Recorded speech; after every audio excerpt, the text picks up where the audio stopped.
আওয়ামী লীগ তার স্বার্থ রক্ষা করার জন্য গোটা রাজনৈতিক জীবনে বাংলাদেশের স্বাধীনতার পর থেকে এ পর্যন্ত শিবিরকে রক কাটা বাহিনী, জঙ্গি বাহিনী, সন্ত্রাস বাহিনী হিসেবে চিহ্নিত করে এমনকি নিষিদ্ধ করার ধান্দাও বারবার করেছে এবং জামাতে ইসলামকে সব সময় স্বাধীনতা বিরোধী জিকির তুলে দিয়েছে। কিন্তু এত বেশি একথা বলেছে, গোটা বাংলাদেশের জনগণ বুঝতে পেরেছে যে এটা একটা ভুয়া, একটা ভণ্ডামি অভিযোগ। এই জন্য বাংলাদেশের কোনো জনগণ এটা গ্রহণ করেনি।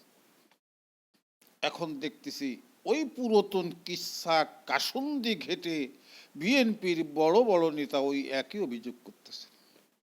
যদি এখনো বিএনপি সতর্ক না হয়, আওয়ামী লীগ যেমন মায়ের খেয়েছে, বিএনপিও সেরকম মায়ের খেয়ে যাবে।